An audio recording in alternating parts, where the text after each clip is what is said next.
भुवनेश्वर गोदावरीशा सदन ठारे आज अनुष्ठित हो मासिक साहित्य असर। यह साहित्यिक कार्यक्रम में ओडिशार विभिन्न अंचल साहित्यिक कवि और लेखक मैंने जोगदे निजर सृजनशील रचना पाठ करते। गोदावरीशा सदन तरफ प्रति मासरे यह साहित्य असर आयोजन कर नवीन प्रतिष्ठित साहित्यिक मानक निज प्रतिभा प्रदर्शन पर सुजोग मिलुछि।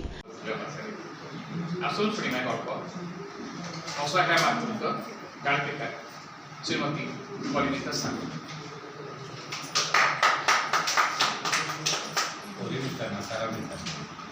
प्रभु श्री जगन्नाथ चरणारिंद अनंत कोटि प्रार्थना करुच्ची जी ज्ञान जमी ज्ञानबाबूर पुओ विवेक ज्ञान उन्मुक्त हो से निजर भूल बुझीपारी जेल आसी तो असर करूँ केत गप केत कविता एमती हुए।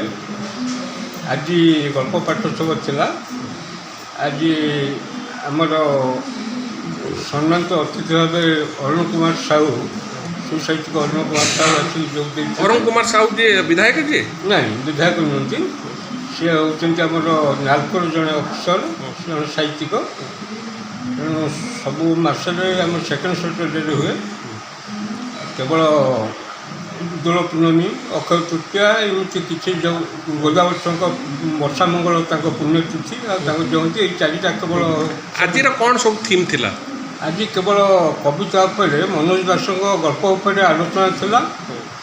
तापर गल्प मान जो मैंने आसो गल्प पढ़ी गल्प पाठ सब चली। केमती कौन करा जाउची जो गल्प जो से माने निजे कोठी कोन लेखि आनछन सेटा सिलेक्शन है कि से सब निज लेखा आमे मु देखुतली जा समस्त कौन करछन गोटे कागज लेखि आछन पढ़ दउछु बास पढ़ौ नहीं से जो मैंने पढ़ी से निज लेखा पढ़ी निज लेखा पढ़ी आम अन्य मान लेखा पढ़ी करूना जी निजे लिखी से पढ़ी। जेहेतु बहुत लोक आसुँच आम लिमिट करदे गोटे गप 2 पेज भर हम कहीं समस्त पढ़ा सुजोग पाए। केते लोक एथरे जोग देइचंदी जो पढ़िया पाई प्राय आमर 50-60 लोक सब जोग दे।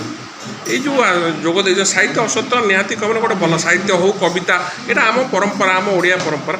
ये मोर कह कथा है प्रति शनिवार दिन ये सेकेंड सैटरडे यहाँ हो सब गुड़ा अलग अलग थीम को लेकिन नहीं आमर प्रत्येक सेकेंड सैटरडे हूँ।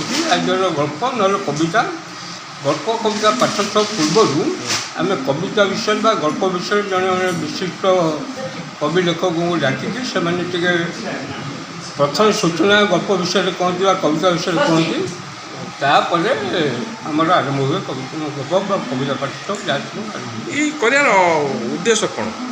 उद्देश्य तो यहाँ सब भुवनेश्वर सब पुराना अनुष्ठान आम 57 मसीहा ठारू नियमित भाव कार्यक्रम कर साहित्य उद्देश्य होड़ा साहित्यर विकास प्रसार आम कम कर चली। आगामी लक्ष्य कौन रही? लक्ष्य तो बहुत अच्छी साहित्य जिते विकास हम ओडिया साहित्य जिते समृद्ध हम से समस्त में खुशी कथा आम खुशी कथा आम से चेष्टा करूँ अंततः बेसी बेसी लोक आसिक पार्टिसिपेट करूँ आम अनुष्ठान में।